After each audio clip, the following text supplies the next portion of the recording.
Welcome to BRK news. Bird flu కలవరపెడుతుంది. కుప్పలు తెప్పలుగా కోళ్లు చనిపోతూ ఉన్నాయి. ఆంధ్ర తెలంగాణలో కూడా ఈ కేసులు నమోదవుతున్నాయని చెప్తూ ఉన్నారు. అసలు ఏంటి బర్డ్ ఫ్లూ? చికెన్ తింటేనే వస్తుందా? సో వివరాలు తెలుసుకుందాం. ఈరోజు మనతో పాటు ఉన్నారు ప్రముఖ న్యూరో సర్జన్ డాక్టర్ రంగనాథం గారు from Easter prime hospital, Ameerpet. Doctor గారు నమస్తే. నమస్తే. బర్డ్ ఫ్లూ అంటే ఒక్కొక్క సీజన్లో వింటూ ఉంటాం, బర్డ్ ఫ్లూ వచ్చింది, కోళ్లు చనిపోతున్నాయి, చికెన్ తినొద్దు అని. ఈ బర్డ్ ఫ్లూ అనేది సీజన్ వారీగా వస్తుందా? బర్డ్ ఫ్లూ వచ్చింది అంటే కోడికి వస్తుందా, లేదంటే అది తింటే మనకు కూడా బర్డ్ ఫ్లూ అనేది వస్తుందా? ఈ చికెన్ నుంచి కాకుండా ఇంకా ఏ విధంగానే వస్తుందా? వస్తే ట్రీట్మెంట్ అంటే ఏముంటుంది డాక్టర్ గారు? ఇది బర్డ్ ఫ్లూ గురించి మనం ఇంకోసారి ఇంతకుముందు కూడా ఒకసారి వీడియో చేసాం. బర్డ్ ఫ్లూ అనేది మొట్టమొదటిసారిగా 1997లో ప్రపంచ ఆరోగ్య సంస్థ WHO గుర్తించారు. అప్పుడు హాంకాంగ్లో వచ్చిన కేసు. 2013లో ముబ్బడిగా చైనాలో చాలా కేసులు వచ్చాయి. 2006లో మొట్టమొదటి కేసు భారతదేశంలో నవాపూర్ అని మహారాష్ట్రలో ఒక చోట వచ్చింది. ఆ తర్వాత ఇంకా ఆంధ్రాలో అయితే పర్టికులర్గా గత 2-3 సంవత్సరాల నుంచి కేసులు వస్తూనే ఉన్నాయి. కేసులు వస్తున్నాయంటే హ్యూమన్ కి వచ్చి ఉంటే కేసు వచ్చినట్లా కాదు, ఇవి అన్ని బర్డ్స్ అని. దానికి ఇంకో పేరు ఏంటి, ఏవియేషన్ ఇన్ఫ్లుయెంజా. అంటే వైరస్ పేరు ఏంటి, H5N1, లేదంటే కొంతమంది చెప్పడం ఏంటంటే H5N8 కూడా. ఏవియేషన్ అంటే బర్డ్. ఈ బర్డ్స్ లో కూడా ఏంటండి, కోళ్ళు, బాతులు, టర్కీ కోళ్ళు, ఈ మూడింట్లో రావచ్చు. పిజియన్స్ ఇలాంటివి ఉండదు, చెప్పలేదు. ఇప్పుడు మళ్ళీ ఎందుకు తెర మీదకి వచ్చిందంటే 2 కారణాలు. ఆంధ్రాలో మనం ఇంతకుముందు వీడియో గత సంవత్సరం చేసుకున్నప్పుడు ఎక్కడ వచ్చిందంటే నెల్లూరు జిల్లాలో. ఈసారి వెస్ట్ గోదావరి, కృష్ణా, ఈస్ట్ గోదావరి ప్రాంతం, ఏలూరు, ఈస్ట్ గోదావరి జిల్లాలు మార్చేశారు. 7 వచ్చాయి 4 ప్రాంతాల్లో. సో దానికి గవర్నమెంట్ చర్యలు తీసుకున్నారు. భయం వల్ల ఏంటంటే మీరు అడగవచ్చు, ఇప్పుడు కోళ్ళలో వచ్చినప్పుడు ఎందుకు భయపడుతున్నారు? కోళ్ళలో వస్తే అది అక్కడ దానిని ఏదైతే ఉండే చూసేటువంటి కేర్ టేకర్స్ కానీ, అక్కడ కోళ్ళ ఫార్ములాస్ పనిచేసే వాళ్ళు కానీ, అక్కడ దగ్గరలో ఉండే మిగతా మేనేజర్స్ కానీ, లేకపోతే ఆ చికెన్ ఏదైతే తీసుకోవడం వల్ల పూర్తిగా కుక్ చేయకుండా చేసేటువంటి చికెన్ వల్ల కానీ, ఈ మధ్య కాలంలో ఒక మాట వచ్చింది, గాలి ద్వారా కూడా ఈ వైరస్ పార్టికల్స్ చిన్న ముక్కులో కూడా ప్రవేశిస్తూ కూడా రావచ్చు. అంటే పౌల్ట్రీలో పనిచేసే వాళ్ళకి అలాగే వస్తుంది, చాలా ఎక్కువ ఛాన్స్ ఉన్నాయి. అది మనిషి నుంచి మనిషికి సంక్రమించడం ఇంతవరకు జరగలేదు. లక్కీగా మనుషులకు వచ్చేది కూడా తక్కువ. మొట్టమొదటి మరణం భారతదేశంలో ఏవియన్ ఫ్లూ వల్ల 2021లో ఒక హర్యానా అబ్బాయికి వచ్చింది. అక్కడ ఎయిమ్స్ ఢిల్లీలో చనిపోయాడు.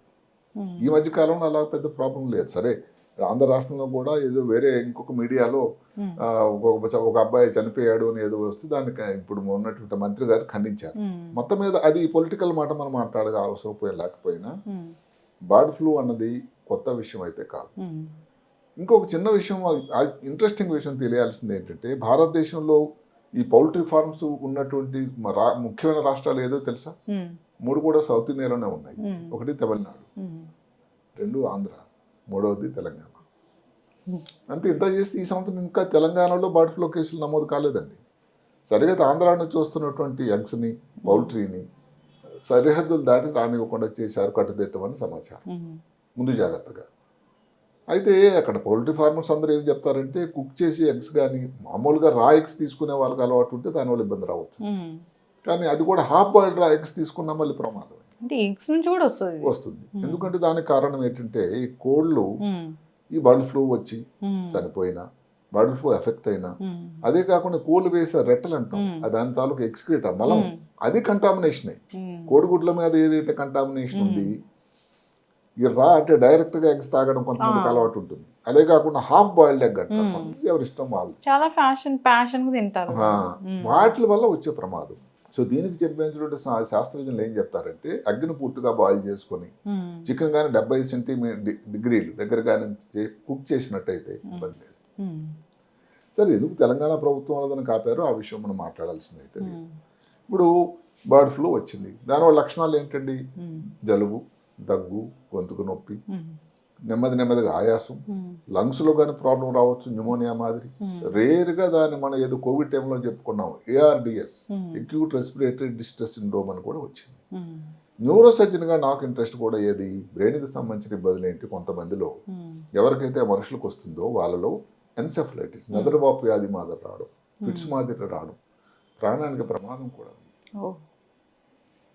అది తక్కువ శాతం, కానీ ఒక రిస్క్ అయితే ఉంది. ఇప్పుడు ఎక్కడ చికెన్ తినడం ఏంటి, సంతోషం కోసం చికెన్ తిని ఇంత ప్రాణాపాయం తెచ్చుకుంటే ఎవరికి సంతోషంగా ఉంటుంది చెప్పండి. అందుకని దీనికి ఈ విషయం దానికి తెర మీదకి రావడానికి కారణం. ఇప్పుడు తెలంగాణ రాష్ట్రంలో లేదు సరిగాని మహారాష్ట్ర తీసుకోండి. మహారాష్ట్ర నిజానికి కోళ్ళ ఫార్మ్ సంఖ్య 50 దీని ప్రకారం ఎక్కడో తక్కువే ఉంది. జనవరి 1వ తారీఖు నుంచి మహారాష్ట్రలో ఈ బర్డ్ ఫ్లూ రావడం వల్ల 7,000 కోళ్ళని సెలెక్టివ్గా దాన్ని చంపేశారు. దానివల్ల స్ప్రెడ్ అవుతుందని దగ్గర 3,000 కోడిగుడ్లను నాశనం చేసి సరిగ్గా మహారాష్ట్ర ప్రభుత్వం వాళ్ళ కాంపెన్సేషన్ కూడా ఇచ్చారు 3 లక్షలు దగ్గర. అది ఆ ప్రభుత్వం తాలూకా పద్ధతి. మొత్తం మీద ఏమిటి, ఇది నాకు చెప్పుకున్నట్టు ఎవరికి రావచ్చు. ఇప్పుడు కోడిని ఆరోగ్యం బాగాలేక బర్డ్ ఫ్లూ వచ్చిన వాళ్ళని కానీ, లేకపోతే కోళ్ళ ఫార్మర్స్ పనిచేసేటువంటి వాళ్ళకి కానీ, ఆ మాంసం పూర్తిగా తినకుండా చేయకుండా తీసుకునే వాళ్ళకి కానీ, అక్కడ పనిచేసే డాక్టర్లు ఉంటారు, వెటర్నరీస్ కానీ, వీళ్ళకి ఈ ప్రమాదం వచ్చే అవకాశం ఉంది. ఇక్కడ మనం కనుక్కోవాల్సింది ఏమిటి, ఇప్పుడు కోవిడ్ వచ్చిన తర్వాత ఇలా వాటి మీద భయం పట్టింది. అదే కాకుండా ప్రపంచ ఆరోగ్య సంస్థ తాలూకా సూచన ఏమిటంటే, ఇది అందరూ గమనించాలి, కోవిడ్ కంటే 100 రెట్లు ప్రమాదం ఏంటండి బర్డ్ ఫ్లూ. అంటే కోవిడ్ నుంచి అప్పుడు మనం అనుకున్నాం ఎంత మోర్టాలిటీ, మరణాల సంఖ్య 3%. ఈ కోవిడ్ బర్డ్ ఫ్లూ వల్ల మరణాల శాతం 50%. అంటే ఎంత ఎక్కువ. తర్వాత ఏమిటి, కోవిడ్ లాగా దీనికి వ్యాక్సిన్ లేదు, వస్తే ట్రీట్మెంట్ నార్మల్ కాదు, కొన్ని ఏవో యాంటీవైరల్ ఏజెంట్స్ అయితే ఉన్నాయి. ఇవి లక్షణాలు. ఇప్పుడు వెంటిలేటర్ మీద పెట్టాల్సి వచ్చింది అనుకోండి, అది ప్రమాదం. ఈ ఫిట్స్ లాగా వస్తూ ఉంటుంది, దానికోసం ఫిట్స్ తగ్గడానికి కోసం మందులు. ఇప్పుడు ఒక మాట, మనం బ్రెయిన్లో ఇంత ప్రమాదం అయింది, బ్రెయిన్లో జరిగినట్టు ఏం జరుగుతుంది అని అంటే, బ్రెయిన్లో ఇది ఇమ్యూనో వ్యవస్థని యాక్టివేట్ చేయటం వల్ల కొన్ని కీమోకైనిన్స్, సైటోకైనిన్స్ అని మనం కోవిడ్ టైంలో మాట్లాడుకున్నాం. అలాంటివంటి ఒక విష పదార్థాలు తయారై ఇమ్యూనో నరాలకు సంబంధించినటువంటి టిష్యూస్ని డ్యామేజ్ చేస్తుంది. దానివల్ల ఇలాగ నరాలకు సంబంధించి ఏది కాలు పని చేయకపోవడం కానీ, ఫిట్స్ మాదిరి రావడం కానీ, ఎంత ముందు చెప్పిన ఎన్సఫ్లిట్స్ లాగా కానీ, ఇంకా లాంగ్ టర్మ్లో ఒక మాట వచ్చిందండి, హిట్ అండ్ రన్ అని. అంటే వచ్చి ఈ ఇన్ఫ్లుయెంజా వైరస్ అన్నది దాని ఎఫెక్ట్ ఉంటుంది, తగ్గిపోతుంది. ఆ తర్వాత ఇప్పుడు కొన్నాళ్ళ తర్వాత బ్రెయిన్ తాలూకా నెమ్మదిగా ఈ పార్కిన్సన్ వ్యాధి లాంటి రావడానికి ఆస్కారం ఉంటుంది. ఏదైతే డోపమైన్ తయారు చేసేటువంటి కణాలు ఉన్నాయో అక్కడ దాని కణాల సంఖ్య తగ్గిపోతుంది. కొంతమందిలో ఆల్జిమర్స్ వ్యాధి కూడా రావడానికి ఆస్కారం. సో మెదడుకు సంబంధించి ఇది ప్రాబ్లం. ఇప్పుడు టెస్ట్లు అనుకున్నట్టు కోవిడ్ టైంలో మాదిరి PCR, పొలిమరేజ్ చైన్ రియాక్షన్ అని, అది బెస్ట్ ఉంది. అదే కాకుండా సెపరేట్గా diagnostic kit for influenza virus అని కూడా ఒకటి ఉన్నాయి. ఇంకా దానికి వైరల్ కల్చర్స్ అని కూడా వచ్చాయి. అవన్నీ పెద్ద ల్యాబ్స్లోనే ఉంటాయి. మొత్తం మీద ఏమిటి, దీనికి మన అన్నిటికంటే ముఖ్యమని తెలుసుకోవాల్సింది ఏంటంటే మందులు, జాగ్రత్తలు. మందులు నిజానికి స్పెసిఫిక్గా మందులు అనేవి యాంటీవైరల్ టాబ్లెట్సే. ఓల్టామివర్ అని, అలా కాకుండా పిరామివర్ అని మందులు ఉన్నాయి. ఇది 2 రోజుల్లోనే, అంటే బర్డ్ ఫ్లూ వచ్చిన 48 గంటల్లోనే చేస్తేనే దాని ఉపయోగం ఉంటుంది. లేకపోతే దానివల్ల ప్రాబ్లం లేదు, దాని యూజ్ లేదు. వ్యాక్సిన్ ముందు చెప్పినట్టుగానే లేదు. ఇప్పుడు టెస్టుల కోసం మనం చేయాలంటే ముక్కు నుంచి కానీ, థ్రోట్ నుంచి కానీ ఒక స్వాబ్ తీసి ల్యాబ్కి పంపించాల్సి ఉంటుంది. సో ఒక 15 రోజుల్లో నెమ్మది తగ్గిపోతుంది. ఇబ్బంది అలా ఏమిటంటే దానివల్ల వచ్చిన కాంప్లికేషన్స్ ఎన్నాళ్ళు రికవర్ అవుతుంది అన్నది. అందుకని దీనికి ప్రివెన్షనే బెటర్.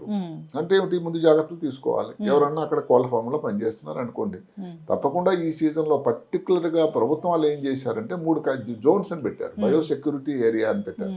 అంటే 1 కిలోమీటర్ లోపల ఉంటే అక్కడ మూమెంట్స్ అండ్ రెడ్ జోన్ అని పెట్టారు దాని పేరు. అంటే మూమెంట్స్ అంత రిస్ట్రిక్ట్ చేసేసారు. కోళ్ళు అమ్మడం కానీ, ఎవరు కానీ అటు నుంచి ఇటు కానీ, ఆ ఫారం నుంచి ఈ ఫారం వెళ్ళడం లేదు. మళ్ళీ 1 కిలోమీటర్ నుంచి 10 కిలోమీటర్లు అంటే సర్వైలెన్స్ జోన్, ఏదైనా ఇబ్బంది వచ్చే అవకాశం ఉంది అని. అది కొంత పర్వాలేదు, రాకపోకలు నడకలు జరుగుతున్నాయి. 10 కిలోమీటర్ల తర్వాత అయితే ఏం ప్రాబ్లం లేదు. సో వాళ్ళందరూ చెప్పడం ఏంటంటే 10 కిలోమీటర్ల తర్వాత, అంటే కోళ్ళ ఫార్మ్ ఎక్కడైతే బర్డ్ ఫ్లూ వచ్చిందో 10 కిలోమీటర్ల తర్వాత ఉండేటట్టయితే ఈ ప్రాబ్లం రావడానికి ఆస్కారం లేదు. నిశ్చితగా కోడిగుడ్లు కానీ, ఇవి కానీ, చికెన్ కానీ తీసుకునే జాగ్రత్తలు తీసుకొని చేయొచ్చు అని. ఇప్పుడు ముఖ్యంగా ఏదైతే ఎవరికైతే వస్తుందో మనం చెప్పుకున్నాం, మెయిన్గా కోడిగుడ్లు చాలా కామన్గా తీసుకొని కోడిగుడ్లలో దీని తాలూకు వ్యర్థం పదార్థం ఏదైతే ఉందో రెట్టగానే దాని మీద డర్టీగా ఉండేటట్టయితే ఎట్టి పరిస్థితిలో తీసుకోకండి. పూర్తిగా బాయిల్ చేసే తీసుకోవాలి. ముందు జాగ్రత్తలు అంటే ఇప్పుడు మన కోవిడ్ టైంలో మాదిరి జాగ్రత్తలే. ఇప్పుడు కోళ్ళ ఫారంలో మీ ఉద్యోగం అది తప్పదు, మరేం చేయం. అలాంటి వెళ్ళేటప్పుడు మాస్క్ వేసుకోవడం, గ్లౌస్ ధరించడం, అవసరమైతే ఇంకా పీపీ ఏది పర్సనల్ ప్రొటెక్షన్ ఎక్విప్మెంట్ లాంటిది పెట్టుకోవడం, గాగుల్స్ లాంటిది పెట్టుకోవడం, ఇలాంటివి కూడా చాలా చాలా ముఖ్యం. అసలు ఫ్లూ ఉన్నా లేకపోయినా అలాంటివి వేసుకుంటూ వాళ్ళు ఇంకా మంచిది. కానీ ఏంటంటే ఏం లేనప్పుడు ఎందుకు వాడాలని, దీని గవర్నమెంట్ ఏదో ఇది కోవిడ్ టైం లాగా మాస్క్ వేసుకోవాలి అని ఒక నిబంధన చేయలేరు కదా. కోళ్ళ ఫామ్లో కోళ్ళ ఫార్మ్లో ఉండే వాళ్ళు మాత్రం తప్పకుండా వెళ్ళాలి. కొంతమంది కోళ్ళ ఫారం తాలూకు అధిపతులు ఉంటారు, ఒకసారి వెళ్ళి దాన్ని విజిట్ చేయడానికి. అలా టైంలో మీరు మాస్క్ లేకుండా వెళ్తే ఇంకా అదే. రెండోది ఏమిటంటే ఈ కోళ్ళ తాలూకు ఆ కేజీలు పంజరాలు ఉంటాయి, లోపల పెట్టే పంజరాలు, దాని మీద కంటామినేషన్ కానీ ఇంకా సర్ఫేస్ లాంటివి ఉంటాయి. అంటే ఏమిటిది, అక్కడ ఉండే వస్తువులు దీని మీద కానీ అక్కడ ఉండే ఎక్విప్మెంట్ కానీ ఈ వైరస్ అక్కడ ఉండడానికి ఆస్కారం ఉంది. కాబట్టి అది చాలా చాలా జాగ్రత్తగా ఉండాలి. ఇలాంటి జాగ్రత్తలు తీసుకొని కానీ ఉండేటట్టయితే ప్రాబ్లం ఇవన్నీ కూడా శుభ్రంగా చేతులు కడుక్కోవాలి, భోజనం పూర్తిగా ఉడికిన తర్వాత తీసుకోవాలి, సాధ్యమైనంత వరకు ఈ టైంలో ఆ ప్రాంతానికి వెళ్లకుండా ఉండాలి. కొంతమందికి ఇప్పుడు కోళ్ళు కొనుక్కోవడానికి ఎక్కడ బజార్కి వెళ్ళి కోళ్ళ ఓపెన్ మార్కెట్కి వెళ్తూ ఉంటారు. ఈ టైంలో అది ప్రమాదం సుమాని కూడా ఒక హెచ్చరిక. అంటే ఈ టైంలో కొంతవరకు నాన్ వెజిటేరియన్ తీసుకోవడం అన్నది ఎవరి హక్కు, ఎవరి ఇష్టం, అది మనకు ఆదరణకి లేదు. బర్డ్ ఫ్లూ వచ్చిన సందర్భంగా కనీసం ఆ ప్రాంతాలు ఎక్కడి నుంచి అయితే బర్డ్ ఫ్లూ వస్తుందో అక్కడ మాత్రం డెఫినెట్గా తీసుకోవడం వల్ల రిస్క్ కోసం తీసుకోవడం అవుతుంది సుమా. అది ఒకవేళ కానీ చికెన్ తినాలంటే 70 డిగ్రీల సెంటిగ్రేడ్ అంటే అంత టెంపరేచర్లో దాన్ని బాయిల్ చేసి తీసుకుంటే మీకు ఇబ్బంది రావడం కన్నా ఉండడానికి ఆస్కారం అయితే. అంత టెంపరేచర్లో బాయిల్ చేస్తే అది మాడిపోతుంది. అంటే అంత వెయిట్ హీట్లో ఉంటే వైరస్ సర్వైవ్ కాదట. అందుకని అయితే ఇవన్నీ కూడా ప్రివెన్షన్ బెటర్ దాన్ క్యూర్. ఈ సమయం అయిపోయిన తర్వాత హాయిగా తినండి. సమ్మర్ అంటే జనరల్ గా ఇలాంటి అవాయిడ్ చేయాలని చెప్తూ ఉంటారు డాక్టర్ గారు. రెండోది ఇంకోటి అడిగారు, సీజనల్. నిజానికి ఇది సీజనల్ లేదట. జరిగింది ఏమిటంటే లాస్ట్ టైం ఫిబ్రవరిలోనే వచ్చింది ఆంధ్రాలో. ఏదైతే నెల్లూరులో వచ్చిందో పొట్టి శ్రీరాములు జిల్లాలో ఫిబ్రవరిలోనే వచ్చింది. ఈ సంవత్సరం మళ్ళీ ఫిబ్రవరిలో వచ్చింది. దానికి కారణం సైన్స్ ప్రకారం అయితే దానికి సీజనల్ వేరియేషన్ ఉందని చెప్పడం లేదు, కానీ ఆ సమయంలో అలా జరిగింది. మళ్ళీ 2 సార్లు వచ్చింది. ప్రస్తుతానికి తెలంగాణలో ఇంకా కేసులు నమోదు కాలేదు, మహారాష్ట్రలో ఎక్కువ ఉన్నాయి. అలాంటి ప్రాంతంలో ఏంటంటే మనం ఉండేటప్పుడు కేర్ఫుల్గా ఇవన్నీ జాగ్రత్తలు తీసుకోవాల్సిన అవసరం అయితే ఉంది. ఎక్స్పోజ్ అవ్వకుండా ఉండాలి ఈ బర్డ్స్కి ఏవైతే ఉందో. ఇంకా అంతేకాకుండా చికెన్, ఎగ్స్ అనేవి ఖచ్చితంగా అవాయిడ్ చేస్తే మంచిది. ఈ సీజన్లో అట్లీస్ట్ కనీసం అవాయిడ్ చేస్తే ఆరోగ్యంగా ఉంటుంది. ఆ తర్వాత ఒకసారి కానీ మరి బర్డ్ ఫ్లూ ఆగిపోయింది, ఆ జోన్స్ అన్ని కంటైన్మెంట్ జోన్స్ తీసేశారు, ఇంకా లేదు ప్రాబ్లం లేదంటే అంటే బర్డ్ ఫ్లూ లేదు కాబట్టి దానికి అంత ప్రమాదం లేదు. చక్కటి ఇన్ఫర్మేషన్ డాక్టర్ గారు. ఇప్పుడున్న ఈ పరిస్థితుల్లో ఎవరికైనా కాస్త ఒంట్లో బాగాలేదంటే డాక్టర్ని సంప్రదించాలని కోరుకున్నాం. అదే జలుబు దగ్గు ఉండి జ్వరంలాగా ఉండి గొంతుకు నొప్పి ప్రతిదీ బర్డ్ ఫ్లూ కాకపోయినా మీరు ఉండేటువంటి ప్రాంతం కంటైన్మెంట్ జోన్, ఇప్పుడు మనకు వెస్ట్ గోదావరి జిల్లాలో ఉన్నారు, లేకపోతే మీరు ఎక్కడ ఉన్నారు, ఈ మధ్యన మహారాష్ట్ర నుంచి ప్రయాణం చేసి వచ్చారు, అలాంటప్పుడు ప్రమాదం కదా. ఒకసారి చూపించుకోవడం అయితే దానికి తప్పేం లేదని దానికి సమానం. ఫీవర్ వచ్చిందంటే డాక్టర్ దగ్గరికి వెళ్ళాలి. బండ గుర్తు. మనం ఏదో మెడికల్ షాప్కి వెళ్ళి 2-3 టాబ్లెట్లు వేసుకున్నాము, దాని తర్వాత వెళ్ళాము అంటే దాన్ని డిటెక్ట్ చేయడం కష్టం అవుతుంది. ట్రీట్మెంట్ కూడా ఇప్పుడు జరుగుతున్న సమయంలో ఏ ఫీవర్, ఏ రకం ఫీవర్ అని చెప్పడం అన్నది మీ అంతటి మీరు సాధ్యం కాదు. కాబట్టి ఒక డాక్టర్ గారి పర్యవేక్షణలో వైద్యం చేయించుకుంటే దానికి సరైన పరిస్థితులు బాగాలేమనే చెప్పుకోవాలి. గిలియన్ బారే అంటున్నారు, దానికి కూడా లక్షణాలు ఫీవర్ వస్తుంది, లేదా డయేరియా ఉంటుంది, కాళ్ళల్లో నొప్పులు ఉంటాయి, ఇట్లా ఏది ఉన్నా కానీ ఒకసారి డాక్టర్ సంప్రదిస్తే. మహారాష్ట్రలో ఇప్పుడు జరిగిన పూణేలో ఏదైతే ఈ రోజు సమాచారం ప్రకారం ఇప్పుడు 100% కాంపైలోబాక్టర్ జెజిన్ అయ్యింది. అక్కడ వాటర్ సరిగ్గా శుద్ధి లేక. ఇంకోళ్ళు ఎవరో అడిగారు క్వశ్చన్, వాటర్ ద్వారా వాళ్ళు కూడా వస్తుందా అది బర్డ్ ఫ్లూ? రేర్ గా రావచ్చట. అందుకని వాటర్ కూడా శుద్ధి చేసుకుని వాటర్ తీసుకోవడం బెటర్ అని చెప్పడం కూడా జరిగింది. చక్కటి ఇన్ఫర్మేషన్ డాక్టర్ గారు. కాస్త ఉంటూ నలతగా ఉంటే డాక్టర్ దగ్గరికి వెళ్ళాలని కోరుకుందామండి. అందరూ కూడా జాగ్రత్తలు తీసుకోవాలి. చికెన్, ఎగ్స్ ఇలాంటివి అవాయిడ్ చేయాలి. వాటర్ అనేది కాచి తీసుకోవడం అనేది ఎప్పటి నుంచో వస్తున్న పద్ధతి, ఆ విధంగా తీసుకొని ఆరోగ్యంగా ఉండాలని కోరుకుందామండి. చక్కటి ఇన్ఫర్మేషన్. ధన్యవాదాలు. నమస్తే.